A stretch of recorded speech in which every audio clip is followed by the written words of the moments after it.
Welcome back to another episode of Stand on Guard. I'm your host, David Krayden. Welcome back to Live QP. Hope you're all well. And we had a little late beginning here to the member statements. So I just delayed things for a few minutes. And let's hope that's not going to cause any problems here. I'm just making sure we got everything working.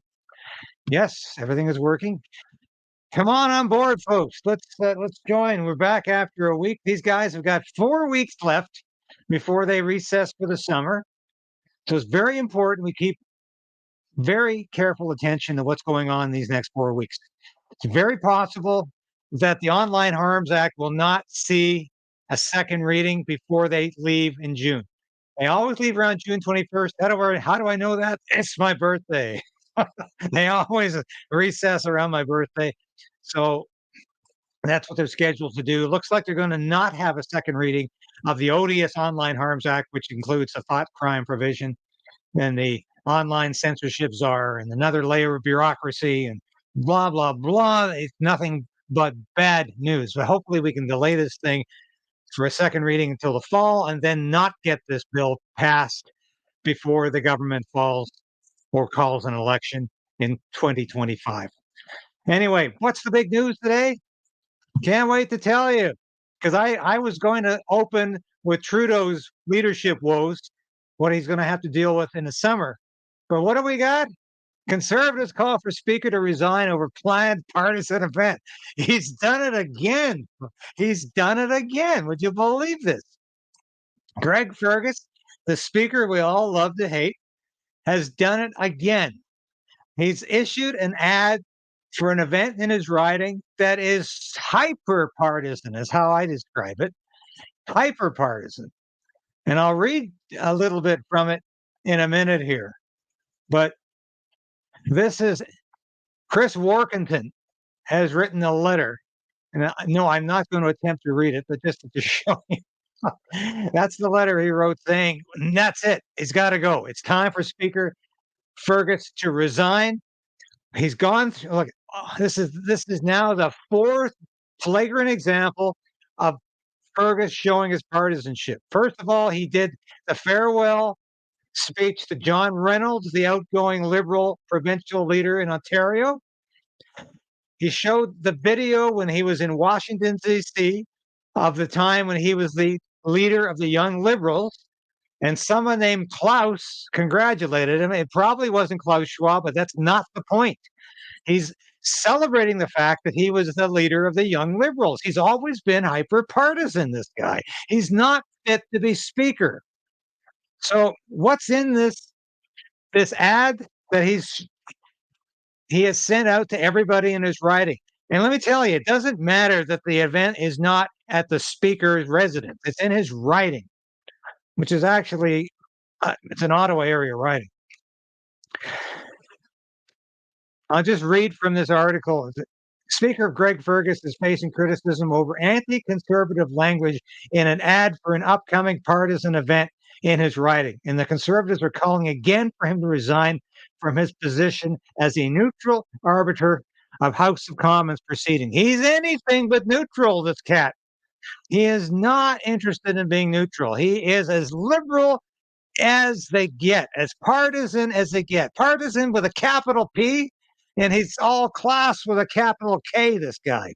He just doesn't know how to act as Speaker. He's got to be above politics while he has this job. He is making no attempt to be above politics. He's making every attempt to show how much he loves Justin Trudeau and the Trudeau government.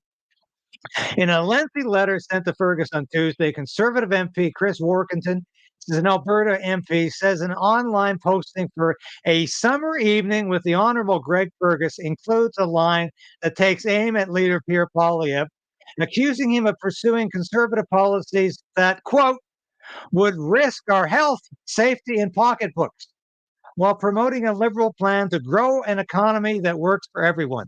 Excuse me. Who's promoting the unsafe policies in this country? Who's attacking your pocketbook? The Liberals. And So Washington says the ad for the planned June event uses very partisan inflammatory language. Your event is being promoted by attacking the very same leader whom you recently used your authority to kick out of the House of Commons, allegedly for his choice of wording, Warkentin said. Now, we know what that's about. Fergus ejected Pierre Poilievre from question period 2 weeks ago because he used the word wacko and extremist to describe Justin Trudeau and his drug policies. Big deal. That was a flagrant disregard for basic democratic rights and an attempt to put a chill in democracy, an attempt to make the Conservatives feel like they're not really allowed to speak in the House of Commons. They can't act like a real official opposition. They've got to be toadies of the Liberal government. This is another example of the unalloyed narcissism of Justin Trudeau and his front bench cabinet, who think they can get away with anything. And apparently, they've got a speaker in their pocket.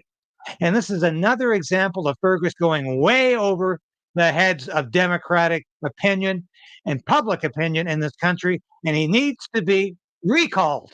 He needs to be sent back to the benches. He needs to go into the back benches, go back to being a parliamentary secretary to Justin Trudeau. Stop pretending to be a speaker. Stop pretending he can do this job in a nonpartisan way, because he cannot.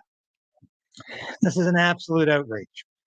So let's see how he behaves today. Is he going to keep shutting off the sound when he doesn't like the heckling, keep ganging up on Conservatives, keep silencing Conservatives? We did that interview a week and a half ago with Michael Cooper, Conservative MP from St. Albert, Edmonton, who said he believes the Speaker planned this whole fiasco. He had, and as I noted too at the time, he had the House of Commons standing orders in front of him. He had House of Commons standing order number 11 highlighted with a yellow sticky note.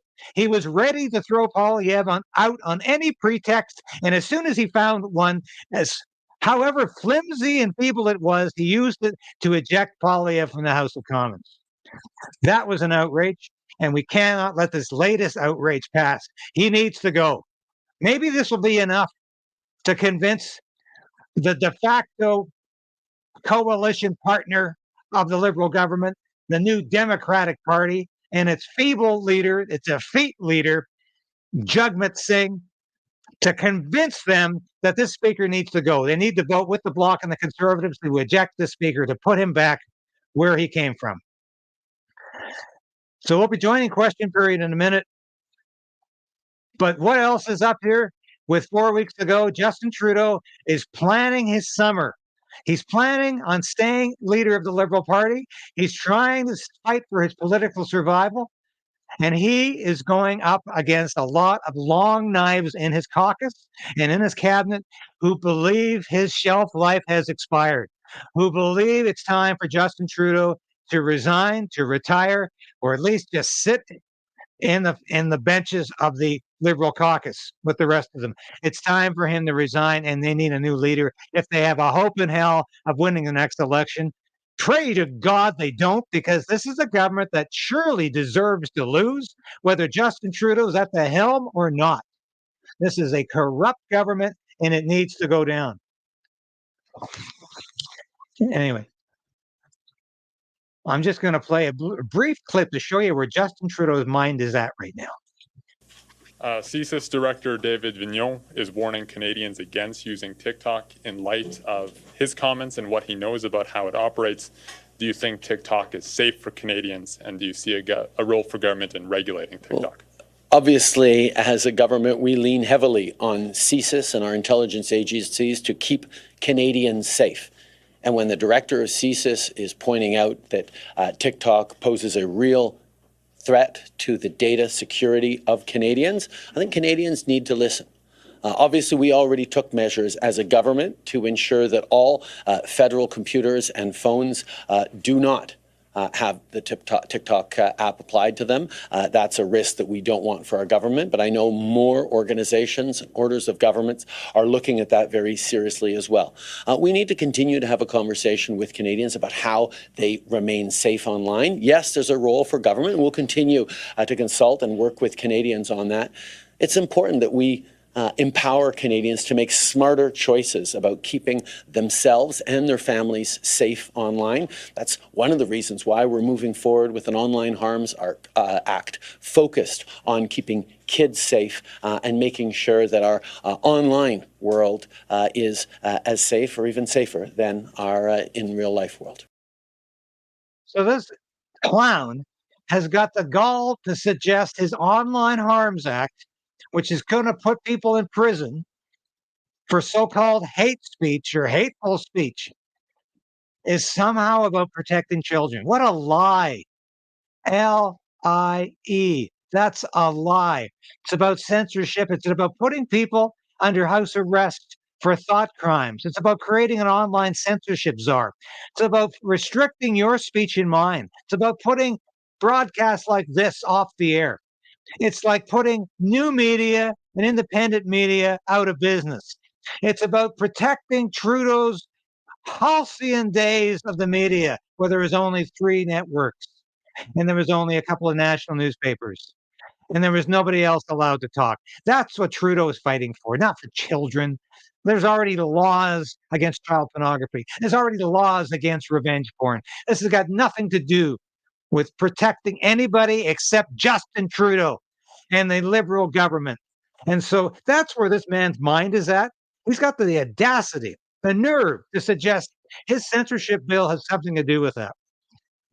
Clearly, he's not living in the same realistic universe as the rest of us. He's still talking utter nonsense and rubbish. So let's let him know how we feel about that throughout the summer. Let's not let the pressure up. We cannot relent. We must continue to resolve to resist, to tell this man that he is not welcome as the leader of this country, that he needs to leave. He needs to go just like this speaker needs to go. It is time for change, and we cannot wait much longer. Now, I'm going to be talking this week about the WHO pandemic agreement and why you're not hearing anything about it. You're not going to hear a damn thing about this from the government, and I fear you're not going to hear anything about this from the official opposition either. I'll have more to say about that this week as we talk in the preamble to question period every day. I hope you enjoy this portion of the broadcast, and I'm going to go to question period very shortly here. You might hear a few member statements, but this should be interesting. They haven't had a chance to go at each other for over a week now. And we'll be right back. Excuse me. Rather than learn and bear witness to evidence-informed policies on the toxic drug crisis, the Conservatives would rather embrace bumper sticker politics, false narratives, and scapegoat the most vulnerable. The Liberal government has failed to meet this crisis with the urgency it demands, and the Conservatives are playing politics, all the while people die. The honourable member for Bailiff-Chambly. Can you believe this speaker? Often tell my colleagues from Jonquière-Lac-Saint-Jean we should got talk the to moral Claude. authority to I'm talking about stand a there biologist, and Claude Villeneuve, conduct question period. who was a giant He does every single day and a giant in science. He passed away on Sunday evening. A scientist and a professor for whom ideology did not replace science. University was for research, the creation of knowledge that was then put towards the common good. Claude said that he was less skilled than he actually was. It was easy to get him to speak, but sometimes it took him a while to stop speaking. In 2003, he founded the Chair in Eco Consultancy. He started the Carbon Boreal system. The international scene is losing a researcher whose tools were even incorporated into the UN in 2017. Claude complimented us in his last week, saying, "I'm pleased to present my project because I know that with you, it will get done." What a compliment, Claude. But you left us far too soon. The honourable member from Bay of Quinte.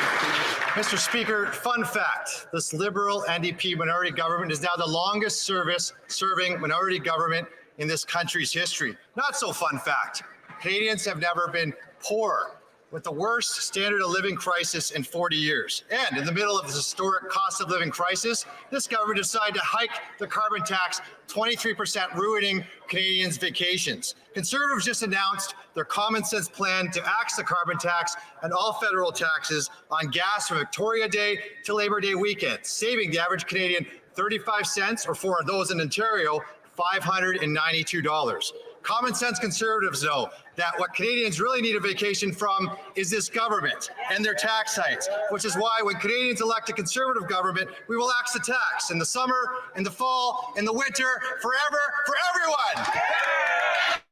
Seriously though, folks, that was a good statement. But have you heard a single statement in the last God knows how many months about the World Health Organization's pandemic agreement? Nothing. There hasn't been a single statement about it, and not a single question. I checked the other day. Not a single question about it from the official opposition, and certainly not from the NDP or the Bloc. Not a statement from the Liberals about it either. They're keeping this very quiet, aren't they? In the early 1900s. When he fully took over the operation in 2019, he set out to improve efficiency while benefiting from the environment and reducing input costs.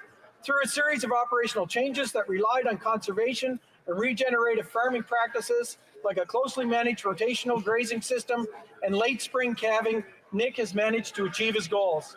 He's now on track to achieve a 75% reduction in fertilizer and chemical costs and 50% reduction in diesel fuel costs by 2025. Nick, congratulations, and thanks for being a leader in your industry. Oral questions. The Honourable Leader of the Opposition. After 9 years of this Prime Minister, they're not worth the cost.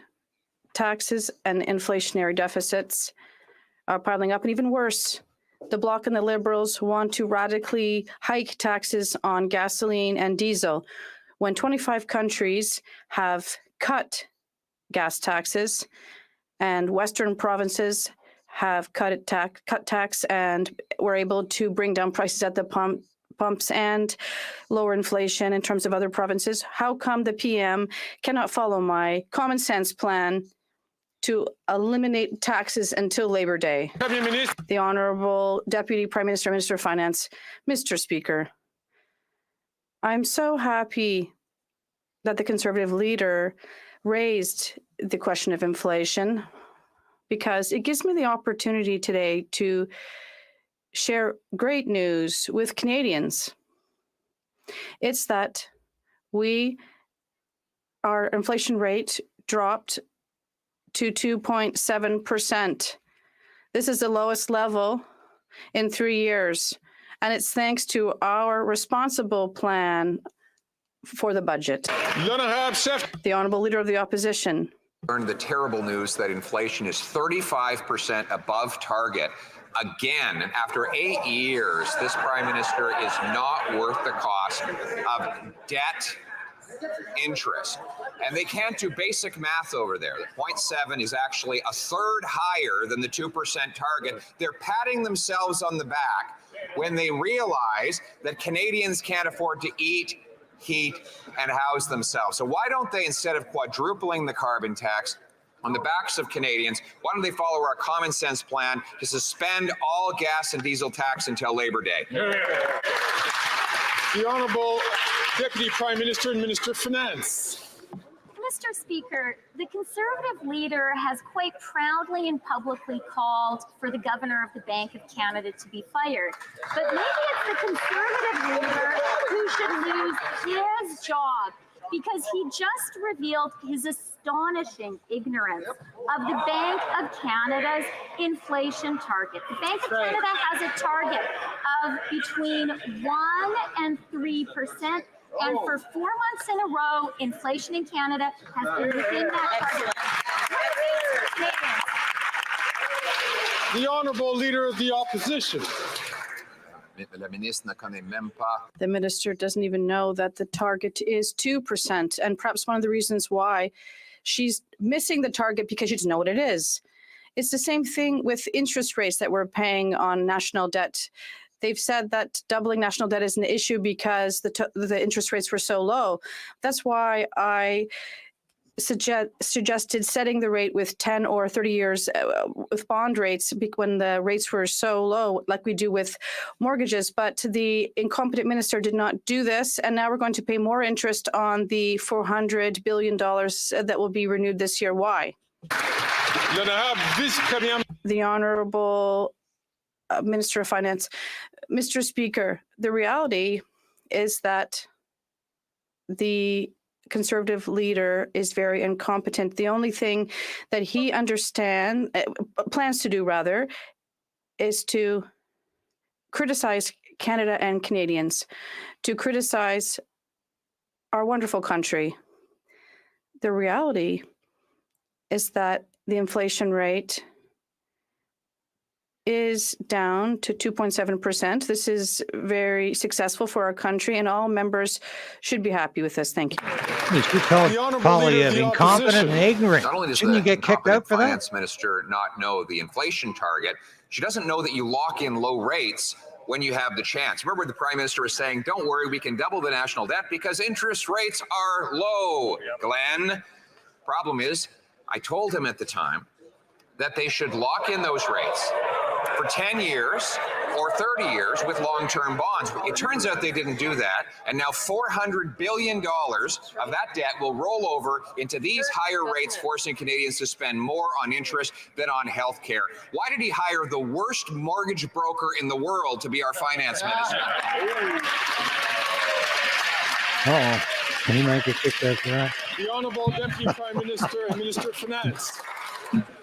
Speaker, it's clear that the Conservative leader is in a grouchy mood. Grouchy mood? How about you? We all know why. The only thing he knows how to do is talk down Canada. And what he just cannot bear, fiscally responsible economic plan. Inflation is at a 3-year low. That's right. Inflation has been within the 4 months in a row. That's good news for Canada and Canadians. The Honourable Leader of the Opposition. Think that you pay down debt by borrowing more, that you stop inflation by printing money, and that you fight the drug overdose crisis by legalizing hard drugs. So at least they're consistent in their irrationality, Mr. Speaker. True. But now they've been forced to backtrack right before the election on their legalization of hard drugs because Canadians are revolting against the policy. Today, we have a motion that will be voted in the House to permanently ban hard drugs. Will this government vote for that motion, or will they admit that they plan to legalize drugs again after the next election?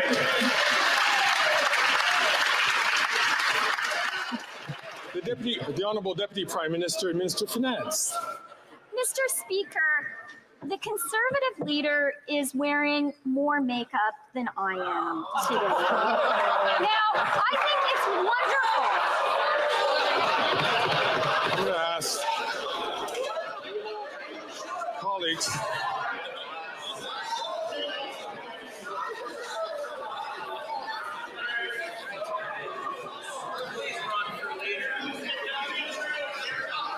What the hell did that mean anyway?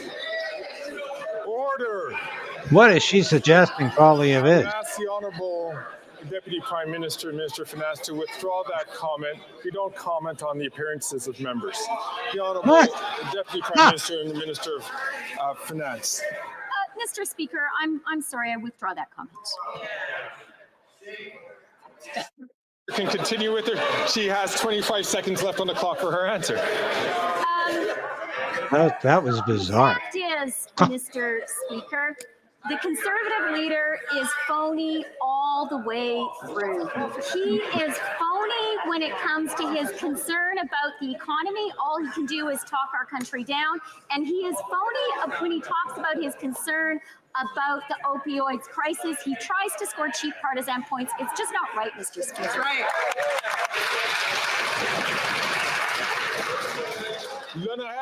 The honourable members for Saint Jean. It looks like the Liberals have just discovered they're sensitive to the Francophonie cause. The Association Parlementaire de la Francophonie had 18 Liberals in 2021, 11 in 2022, and 22 in 2023. And then since last week, a sudden realization there are no fewer than 112 members of the Liberal caucus that are now members of the APF. Congratulations, Francophiles, thank you. What an extraordinary commitment to the French language. But can we find out what the Liberals' priority issue is at the APF that explains this sudden commitment on their part? Right on, Linda Allen Harris. I make this point all the time. Prime Minister and Hard Minister of drugs Finance. kill. They're Mr. lethal, Speaker, whether you get them from the government or on the truly like to street. thank the member across the way for her question, because our government and myself personally understand that the French has taken a step back in Montreal, in Quebec, and across the country. But I have to tell the member that I don't find this situation funny. It's not a joke. The Quebec nation is so important for us, as is the French language. The honourable member for Saint Jean. If they didn't decide to stack the APF, it's not because they've had a sudden epiphany and they realize that French is under threat in Quebec and Canada and around the world. No, they signed up because nothing is more important to a Liberal than another Liberal.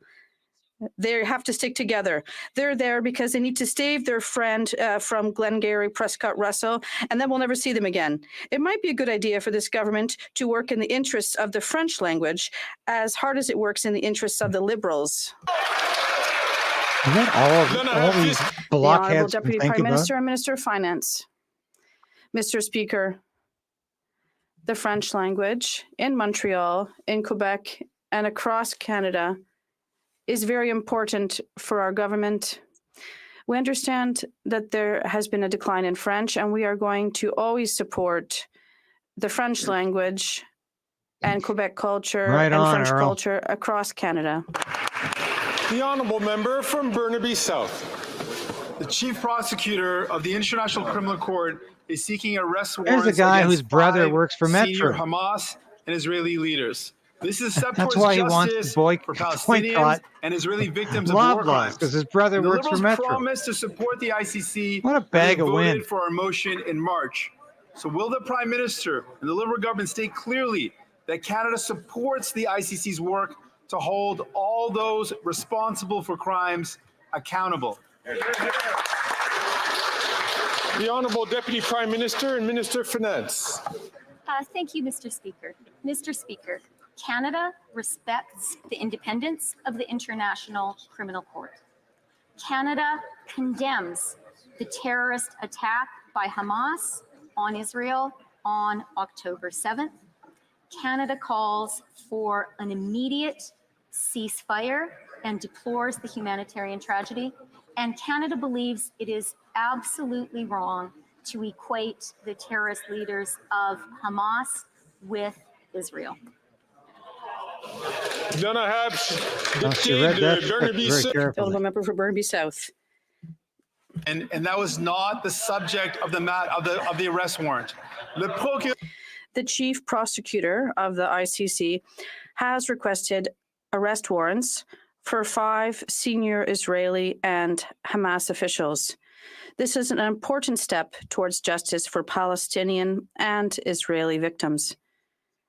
Can the Prime Minister clearly state that Canada will support the work of the ICC to hold all those responsible for crimes accountable? Then I have The Honourable Deputy Prime Minister and Minister of Finance. Mr. Speaker, Canada respects the independence of the International Criminal Court. Canada condemns the October 7 attack, which was a terrorist attack. Canada is calling for an immediate ceasefire, and Canada says that it is not right to equate the Hamas terrorist leader and Israel. The honourable member from Regina Capel. After 9 years of this NDP Liberal government, it is clear the Prime Minister is not worth the cost of fuel. Most Canadian families will struggle just to be able to afford their yearly summer road trip. That's because his carbon tax has helped push the cost of fuel up to record highs. Now, Conservatives have called for a common sense plan to axe the carbon tax and all federal taxes from fuel from now until Labor Day. That would save about 35 cents a litre. Will the government adopt our common sense plan so Canadians can afford their summer road trip? The Honourable Deputy Prime Minister and Minister of Finance. Mr. Speaker, I'm so glad that the Conservatives are raising questions about the cost of living and the lives of Canadians, because it gives me an opportunity to point out that inflation in April was 2.7%. That is the fourth month in a row that inflation Does anybody believe that Bank of figure? Canada's target range. And for 15 months now, Mr. Speaker, wage increases have been outpacing inflation. That helps Canadians.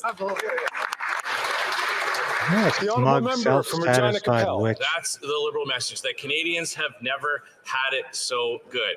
The carbon tax is failing, except at driving up the cost of everything. Actually, the government is succeeding very, very well at driving up the cost of groceries, home heating, and of course, fuel. The carbon tax is sending millions of Canadians to the food bank for the first time, and it's pushing the cost of simple things like driving to your favorite family vacation spot out of the reach of hardworking Canadians. While the Prime Minister gets to stick Canadian taxpayers with the bill for his exotic vacations, Canadians are struggling just to scrape enough to take their family on a trip. Why won't they adopt our plan and take the tax off of fuel for the summer?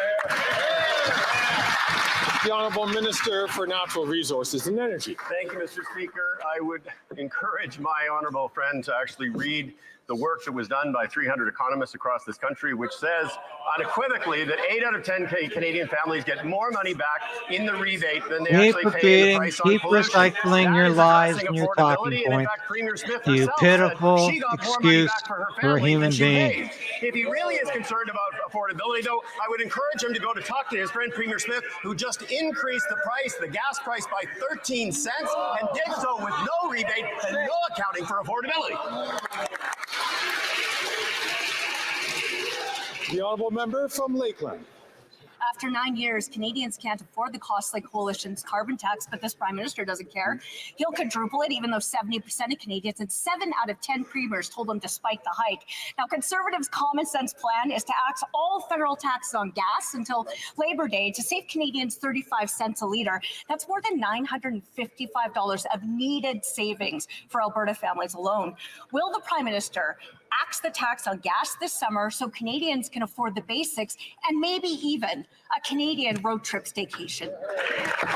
They don't want us to take vacation. They don't want us to use our cars. Thank you, Mr. Speaker. Well, Especially Mr. this Speaker, the SOB. Conservatives' lack of common sense approach to these things is about axing the facts. Every reasonable observer, 300 economists across this country, the Parliamentary Budget Officer, are very clear. 8 out of 10 Canadian families get more money back, and it's those that live on modest incomes that actually do the best. All the while fighting climate change. If they have questions, I encourage them Not to go doing that talk either. to the Premier of their province of Alberta about the fact that she gets more money back than she actually pays. That is a responsible plan to address affordability and to fight climate change. All this mirage of fighting climate The change. honourable You member know from you're sick of it. Well, after How 9 years, sick of it it's clear are that I? am everyone so but these sick of hearing out-of-touch about it. elite NDP Liberals knows the carbon tax isn't worth the cost. Page 4 of last year's budget officer report says, quote, maybe you should listen, taking into consideration fiscal and economic impacts, most households will see a net loss. The NDP Liberals' inflationary tax and spend agenda makes everything more expensive and hurts vulnerable Canadians. The most common sense Conservatives will axe the tax for all for good, but since fuel prices have surged over 50% under him, will the PM at least axe the tax on Canadian summer road trips?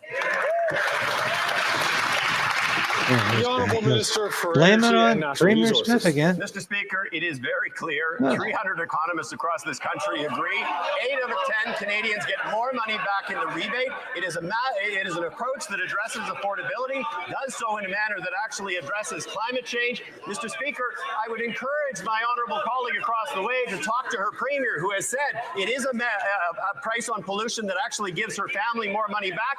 And she should go and have a conversation with Premier Smith, who just raised the price on gasoline by 13 cents with no rebate and no So plan this to so-called address the price climate on crisis. pollution, which is not pollution, doesn't fight climate change, doesn't give money back to 8 out of 10 Canadians.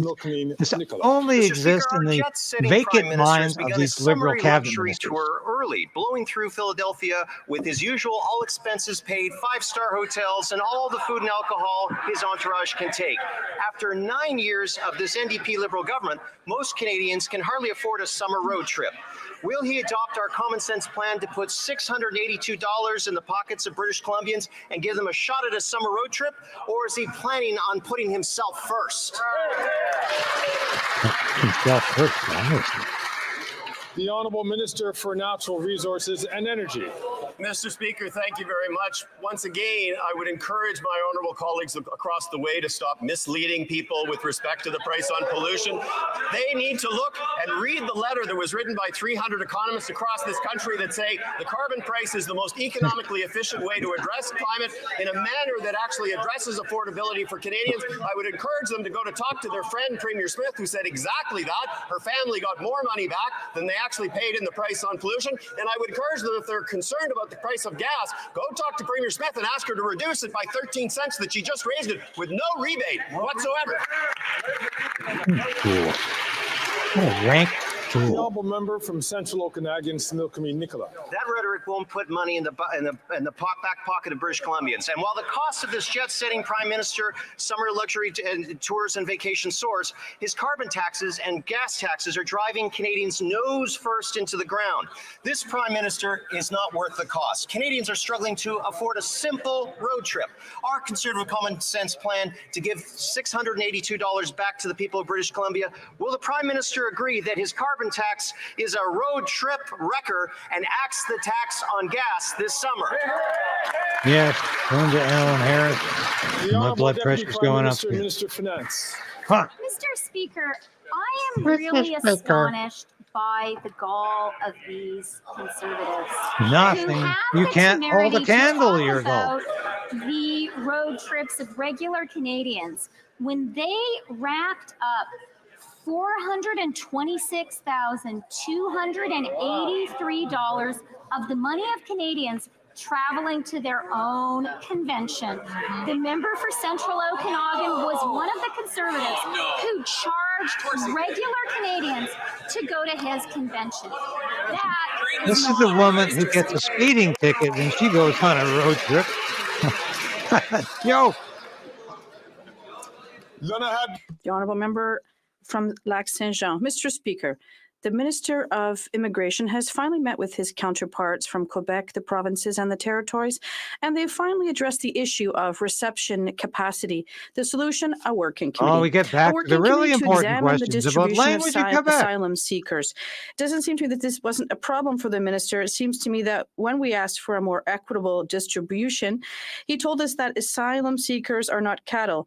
Are we to understand that nothing will change between now and the committee's recommendation on the ground? The Honourable Minister of Immigration, Refugees and Citizenship. Thank you, Mr. Speaker. If he'd like to criticize the working committee, perhaps he should also criticize the government of Quebec because they proposed it, and with the other provinces, we said yes.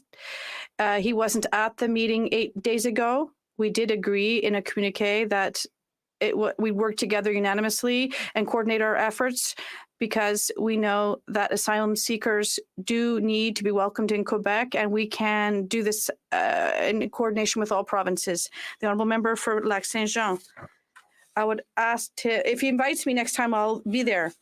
Quebec is asking to be reimbursed for $1 billion for the cost of welcoming asylum seekers. Quebec is just asking the cost be shared with other provinces so that they're doing their fair share. Quebec is calling for a reduction in temporary immigration and power to approve all applicants, and calling for French language requirements. And what did the immigration minister offer Quebecers after months of shirking his responsibilities? A committee. Is there even a deadline for this committee to start delivering results? The Honourable Minister of Immigration, Refugees and Citizenship.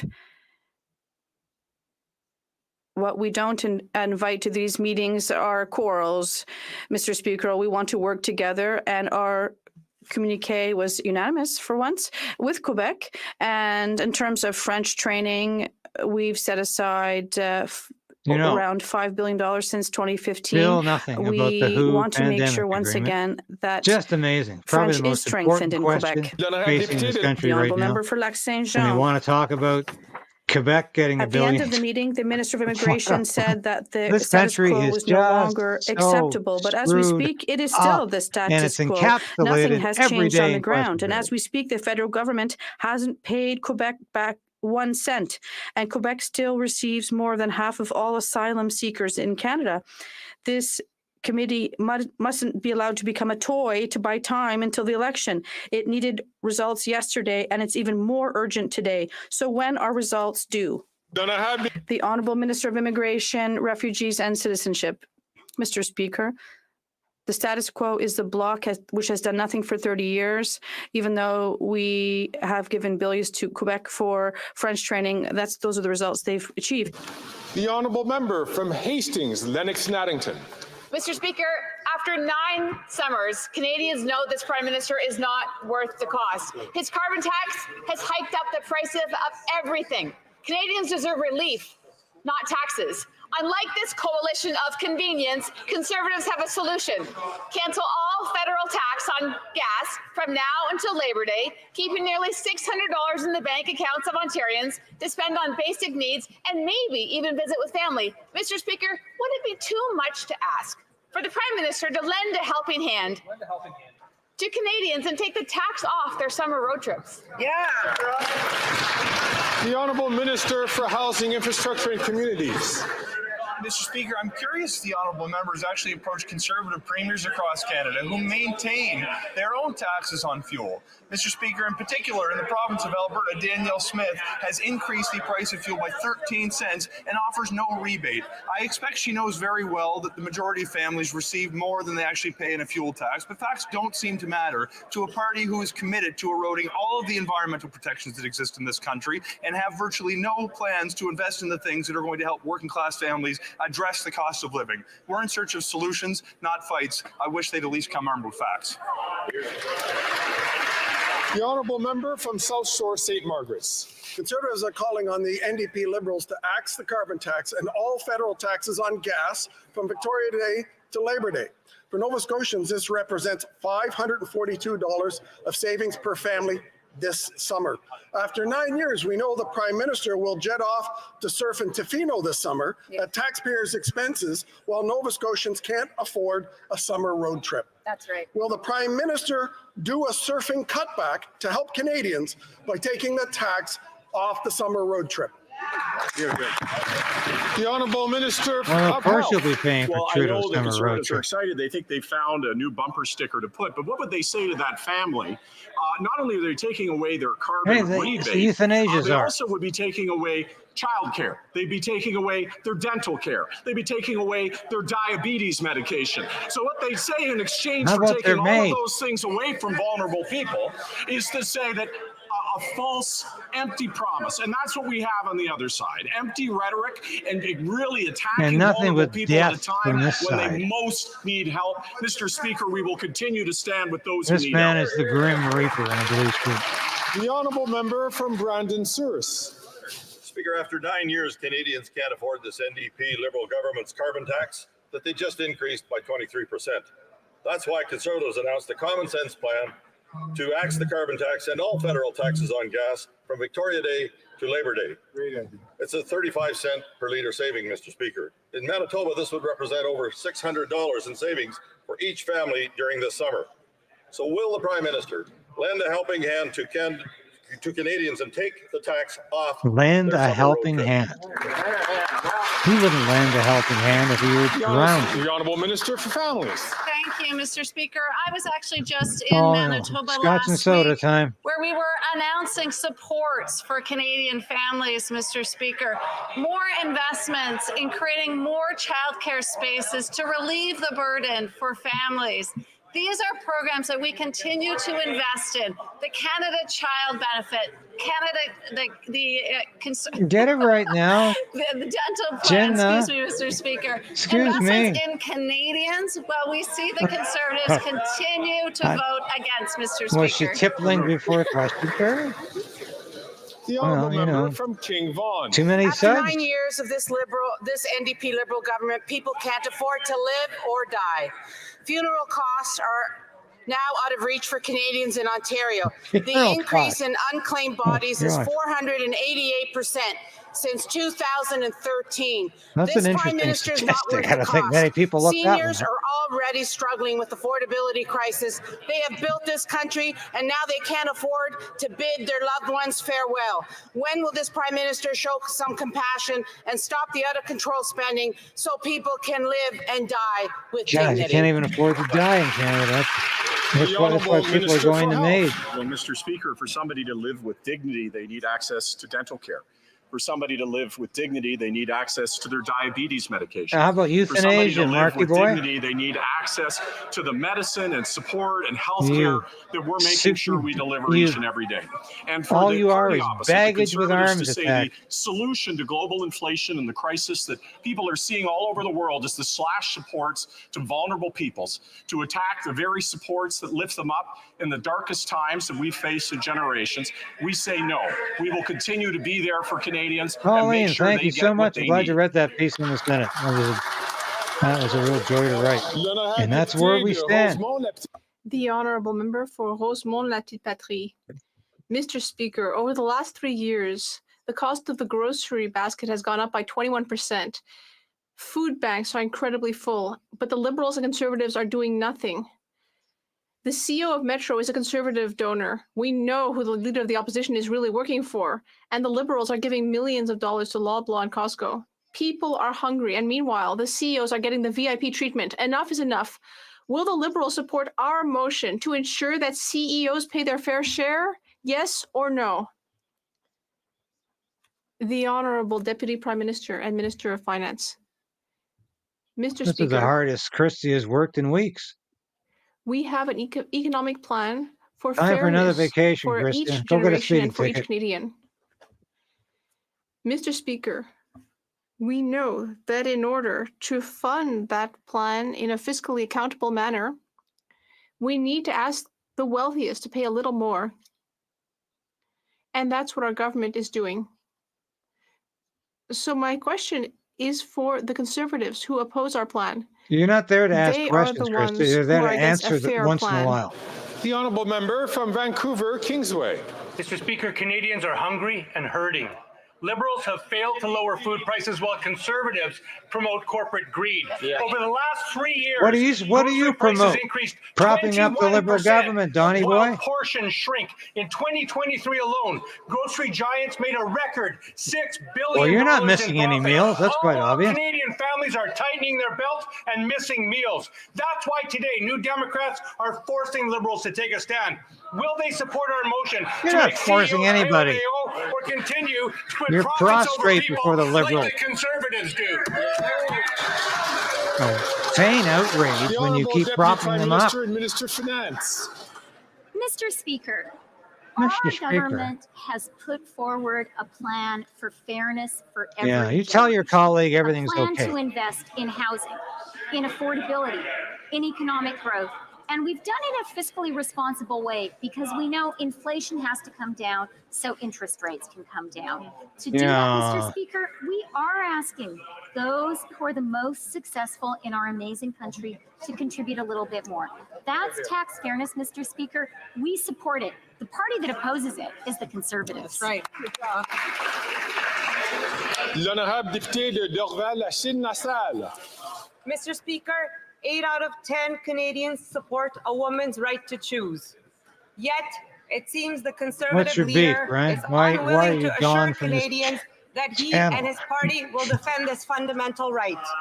could the Minister of Women and Gender Equality and Youth Oh, remind the yeah. House Watch of out for our Polyev. government's He's going to make position abortion on illegal. a Just woman's listen right to to choose? Thank you. What the farce? The These Honourable people are Minister for such Women clowns. and Gender Equality. It's a Mr. circus Speaker, I of want to idiots. thank the member for her advocacy For a and her stupid tireless question. work. I am proud to stand in this House to tell Canadians our government will always defend and support a woman's right to choose. Conservatives claim choose this what? is settled, yet To take the anti-choice bills and vaccine? Can't you petitions keep choose that? cropping up. Mr. Speaker, it is settled for us.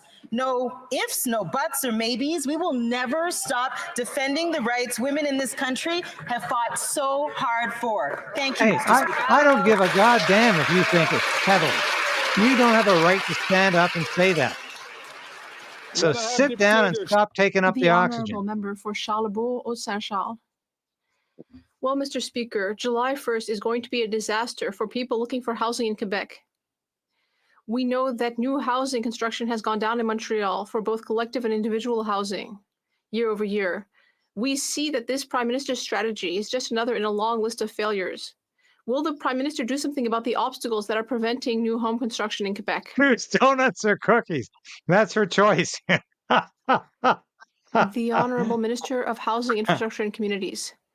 Yeah, well, it's Thank your you, Mr. body, your Speaker. choice, Elizabeth, interesting except if it's got COVID-19 Because vaccine the written all colleague over. who asked the question does not have a plan to address the That's- situation.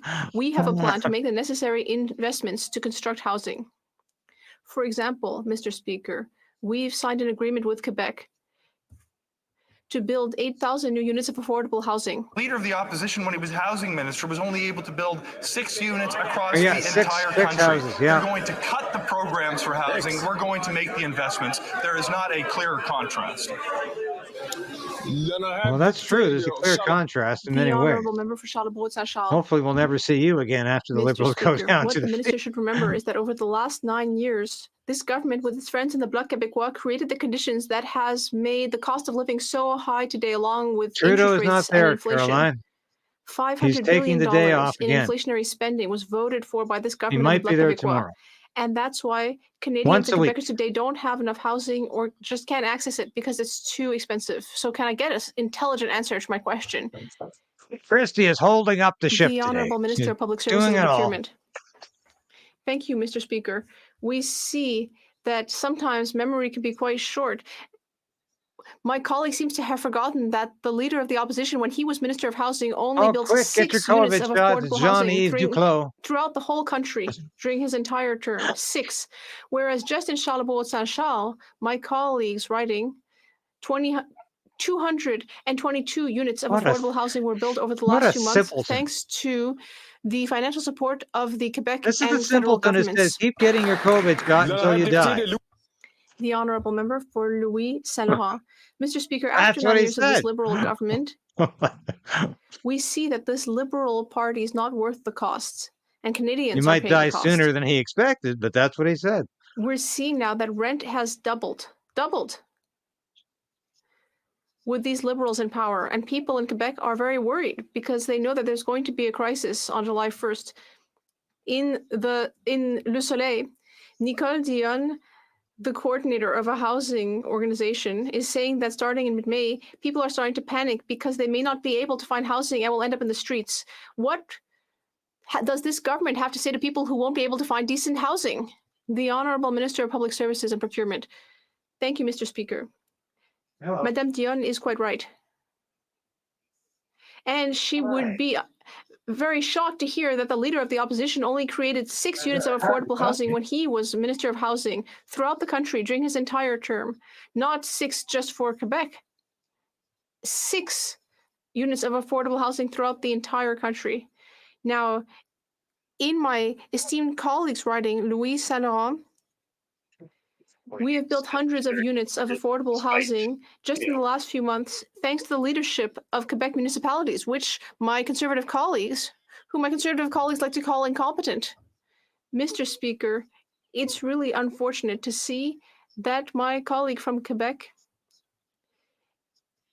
is continuing to engage in this kind of partisan mudslinging. I don't think Madame Dion would actually be in favor of what he just said. We know that people are suffering in Quebec. We know that 815 people asked for help from the CMHC. Would this minister like to go see them and talk to them about this kind of ridiculous point? The Honourable Minister of Procurement. Well, Mr. Speaker, I would be very pleased to go visit the 160 affordable housing units that were built in my colleague's riding. But the problem is that his Conservative leader is accusing Quebec municipalities of being incompetent. And yet, currently, in Quebec City, hundreds of units of affordable housing are being built thanks to Quebec City's municipal leadership with the funding from the federal government. So instead of boasting about these 6 meager affordable housing units that the Conservative leader built, well, we are working constructively with everyone involved. The Honourable Member for Jonquière. Mr. Speaker, the government has brought in a gag order to implement the budget, but this is a budget that's all about interfering in Quebec jurisdiction. It's all about making decisions on behalf of Quebecers, forcing strings onto Quebec and its cities to cut housing, or saying that housing will be cut if the conditions aren't met. It's intruding into the area of health. It's taking over all sorts of powers in the financial sector. It's almost as if the Liberals were a bit into separatism, because once again, we're seeing this budget attacking Canadian federalism. Why not cooperate with Quebec instead of picking fights here? The Honourable Minister of Transport. Well, I'm very surprised to hear my colleague worrying about federalism, and I'm glad he cares about Canada. We also care about Canada. We've brought in programs that matter for all Canadians. And in fact, the Bloc Québécois should be ashamed because they, during the campaign, said that they would be working for the environment, for seniors, families, and for housing, and they voted against all of that. They should be ashamed. The Honourable Member for Jonquière. Well, I will say that I don't care very much about federalism, but I do know that Quebecers want to be masters in their own home. But instead, in this budget, this federal government is trying to be the master of everything. The Liberals are trying to step in instead and do things that the provinces ought to deal with. But Yes, meanwhile, thanks for no your one is patience keeping an there, eye folks. on On an the federal emergency government's call we're dealing jurisdiction. with, so. For example, no one is helping people between 65 and 75 who are not getting an increase in Didn't want OAS. to No one is interfere with helping with this EI. No wonderful one is dealing with session. asylum. No one is helping in key sectors like forestry or aerospace. So instead of trying to just do everything on behalf of the provinces, why don't the Liberals actually deal with their own business? The Honourable Minister of Transport. Mr. Speaker, I'll tell you who's taking care of our seniors, the Liberal government. I'll tell you who's helping with housing, the Liberal government. Who's taking care of our youth? The Liberal government. Who's taking care of climate change and the environment? This Liberal government, Mr. Speaker. Meanwhile, the Bloc Québécois does one thing and one thing only. Pick fights, Mr. Speaker. They've lost sight of their moral compass. They don't even know why they're here. Do you know And why at you're the here? risk of repeating myself, I would say that originally these people were here because they cared and they had passion, but today they're only still here for their pension. You should talk about being there for your pension. All you do is take up space. Really? You believe the call of these Liberals? It's always projection. Projection, projection, projection. I would invite all of our colleagues to be very prudent in how they use language. South Surrey, White Rock. You notice how After he's 9 being years as careful this to NDP criticize Liberal everybody Prime today? Minister and his extremist agenda, once safe BC hospitals are now infested with chaos, drugs, and weapons. The BC Nurses Union confirms staff are exposed to fentanyl and meth smoke, even in maternity units. This is wacko. That's why I will introduce the Safe Hospitals Act that will toughen penalties for criminals who bring in weapons and ban the minister for allowing open hard drug use in hospitals. Will the Prime Minister support our common sense Conservative plan, yes or no? The Honourable Minister of Health. Well, in the first order, Mr. Speaker, if we're going to have safe hospitals, we have to provide Dr. Death. science-based, evidence-based information and not support misinformation, because too often our Which is all hospitals, you it is dished out actually for the last 3 misinformation years. that is fueling much of the aggression that our doctors and nurses is facing. And secondly, I would say to the member opposite, the health committee going and listening to people on the ground in British Columbia and hearing directly from those affected by this toxic drug crisis. Why were the Conservatives not there? Why did they not send anybody to listen? Why are they not actually on the ground listening to those people who are suffering in this crisis? Are you there listening to people suffering? Are you there to listen to drug addicts? Or are you telling them to keep pumping poison in their own? That's what you're telling them. This man is a walking, talking Mr. joke. Speaker, it'll be news to the BC Nurses Union that they're spreading disinformation. Here's the reality. Nurses should never be exposed to fentanyl smoke in their workplace. Patients should not have to worry about dangerous weapons when they're vulnerable, seeking treatment in hospitals. After 9 years, I can't believe I even have to ask this. Does the Prime Minister support tougher sentences for criminals who bring weapons into hospitals? And will he make it permanently illegal to smoke meth in hospital rooms next to newborn babies? Yes or no? Hey, it's all part of harm reduction. Mr. Speaker, of course, the only thing that separates the member opposite and her concern for victims and for families is that I and my colleagues here on this side of the House want to use evidence-based solutions to make sure that we respond to the crisis with things that are working. Is that why you decriminalized? It was evidence-based? Was first led by Newt Gingrich in the United States. It was the greatest disaster of his career. He has completely abdicated any responsibility for it, saying that it was a disastrous mistake. Stephen Harper's only actual advisors are saying the same thing. What they're advocating wouldn't work, Mr. Speaker. I can't believe this moron dragged Newt Gingrich into the debate. The honourable member from Only this piece of baggage could do that. After 9 years of this NDP Liberal coalition, Canadians are suffering with crime, chaos, drugs, and disorder. The minister talks about evidence. What about the evidence from the BC Nurses Union and their outcry to ban weapons and hard drugs inside of hospitals? What more science could there be than that, Speaker? On this side of the House, Conservatives announced our plan for tough penalties for weapons in hospitals and to not allow the minister to decriminalize or even legalize hard drugs. Why do we have to ask again, will the Prime Minister make it illegal to smoke crack and meth in a hospital next to a baby? You're right. Giving free drugs to addicts makes no sense. But they claim it's evidence-based. Mr. Speaker, I find it disappointing that the member across actually did not join the recent visit by the Health Committee to BC to speak to experts on the ground. Actual member of the committee, Mr. Speaker. Trudeau is not preparing his resignation. We follow science, we follow medical experts, we follow best evidence-based practices in order to save lives. The war on drugs didn't work then, it will not work now. We need compassion, you decriminalize because you followed the polls, nothing else.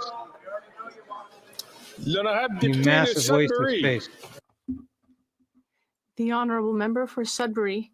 Mr. Speaker, the Conservatives voted against our Medicare legislation, which describes our government's plan to provide Canadians with free medication. This bill represents an important step forward to ensure that Canadians all have access to free reproductive choices and that no one will have to ration insulin anymore. Can the Minister of Health tell us about the positive effects of this bill for Canadians? The Democrats are doing the same thing in the States. The Honourable Minister of Health. Thank you, Mr. Speaker. I'd like to thank the member for her important work on this issue. We share her objective of ensuring that everyone in the country will be able to access the medication they need. That is absolutely essential. I have a simple question for almost all of the members of the Conservative Party who are against this legislation. Why are these members against access to contraceptives? I can only think that these members are against women's rights generally. Leeds, Grenville, Thousand Island, and Rideau Lakes. Last week, we learned that 3 contractors involved in this Prime Minister's $60 million Arrive scam alone were awarded $1 billion. After 9 years, we know that this Prime Minister isn't worth that cost. But let's also talk about the corruption. One of those contractors who received $20 million in IT contracts but did no IT work had their doors kicked in by the RCMP. But what we also learned is that they were wining and dining senior officials from this very government. So we know that it cost $60 million. How many boozy dinners were involved in this $60 million scandal? How many boozy dinners? Can you count that high? For Public Safety. Mr. Speaker, my honourable friend knows very well that there are internal investigations taking place with respect to this matter. A number of people were properly called before parliamentary committees and came to testify. And of course, he also knows that the RCMP are looking into this matter. He made reference to that in an overly dramatic moment as well. So, Mr. Speaker, he should have the decency to let the police do their work. We've said from the beginning, anybody who misused taxpayers' money will be held to account, and I have confidence that the RCMP will do their work. Absolutely. I don't have confidence they'll do their work at all. I have confidence they'll do what Trudeau wants. They're in his pocket. The ad hoc committee concluded that the Prime Minister went to unprecedented lengths to hide the Winnipeg lab documents from Parliament to protect his government from political embarrassment. In other words, a cover-up. And the cover-up continues. Last week, Liberal and NDP MPs voted to shut down a parliamentary committee to get to the bottom of the cover-up. A cover-up of a cover-up by the cover-up coalition. A simple question, what are they hiding? The Honourable Minister of Health. Well, thank you, Mr. Speaker. And of course, the Honourable Member across would be aware that his party was against any of the mechanisms that actually brought these documents to light. It was this government, in fact, I was the House Leader at the time, that made sure that we had an ad hoc process to make sure that there was a way to properly vet secure documents. And that's why these documents in full, unredacted, are available for everybody to see. Now, the Conservatives refuse to participate in that, and they continue to search for some way to pretend those documents aren't available. But to any Canadian, not just any parliamentarian who wants to see those documents, they are available in their entirety. L'honorable député de Portneuf-Jacques-Cartier. The honourable member for Portneuf-Jacques-Cartier. Mr. Speaker, the Liberals are defending something unacceptable. The member for Glengarry Prescott Russell used vulgar and aggressive language towards Quebec witnesses who were defending the French language before committee on May 6th. The member must be punished. He has tarnished the reputation of the committee and all its members. But of course, for the Liberals, a buddy is a buddy. They'd do anything to defend one of their own. Will the Prime Minister listen to reason and finally respect Francophones by removing the member from the Standing Committee on Official Languages and replacing him as head of the International Association Parlementaire de la Francophonie? I must find out someday what this guy did, but I really haven't given a damn up till now. Well, Mr. Speaker, the member for Glengarry Prescott Russell has spent a great deal of time in this Parliament defending French in Canada, much more than any member from the Conservative Party, in fact. We will continue to stand up for the French language throughout Canada, including in Quebec. And the member for Glengarry Prescott Russell will do everything that he can to stand with us to defend French throughout Canada. Très content que le ministre s'est repris. Yes, thank you for correcting yourself, Minister. Mr. Speaker, Canadians are worried that the right to choose, along with sexual and reproductive health care, are no longer guaranteed. Our government has made critical investments in protecting and strengthening sexual and reproductive rights in Canada.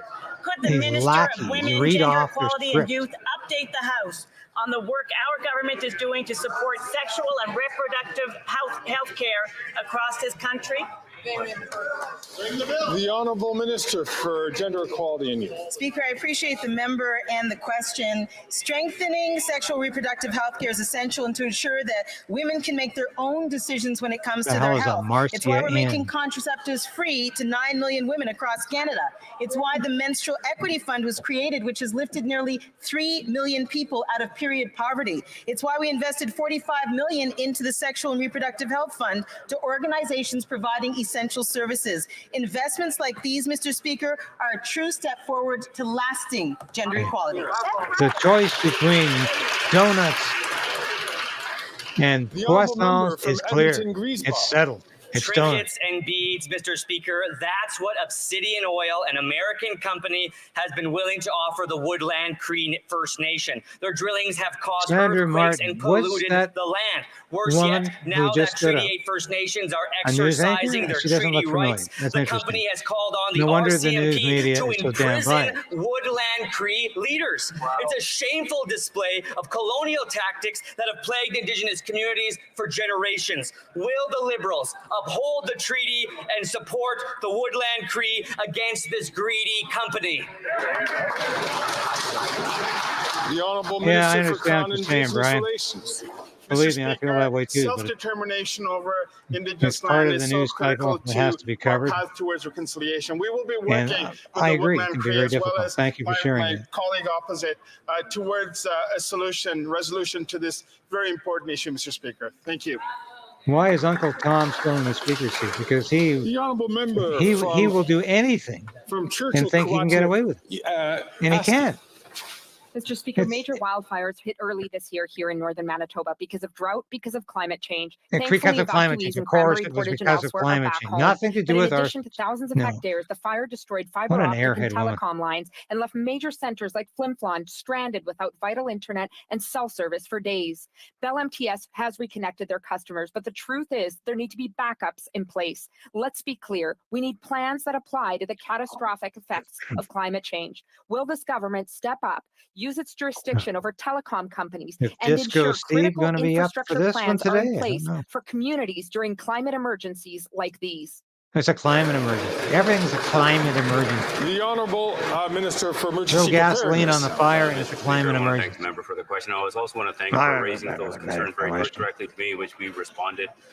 And other ministers and other departments responded very quickly. I also spoke with my counterpart within the province as well to look at the issues, and we're speaking with the telecommunication companies to look at how we can look at a longer term solution and also emergency solutions and making sure that communication stays. Thank you. Yeah, it's time these people were put out the pasture. Sure, good. Colleagues, there have been discussions among representatives of all parties in the House. I understand we will now proceed to tributes with respect to the passing of the Honourable John Allen Fraser, former Speaker of the House. I'd like to first recognize the Honourable Government House Leader. Okay, it looks like we're at the end of the question period. Tribute to a man who truly was a distinguished and honorable I remember member John of this Fraser, House. but I think we don't need to listen John to Allen that. Fraser, whose role as Speaker of the House of Commons will always be remembered with affection and respect. Thank you, folks, for watching today. In Vancouver at the I do appreciate it. And we'll be back again tomorrow with more of the action and more about the WHO pandemic agreement. And why are we not hearing about it? Well, let's find out some more tomorrow. It's a bit of a teaser, but I don't think we're going to find out anything more from either the government or the official opposition. And that is not just a shame, that is potentially a crime. But more about that tomorrow. Thanks for watching today, folks. It's been fun. I know it's grating on the nerves to listen to the same script being read, the same talking points ad nauseum, but just goes to show you how much this country needs to be shaken up badly. Until tomorrow.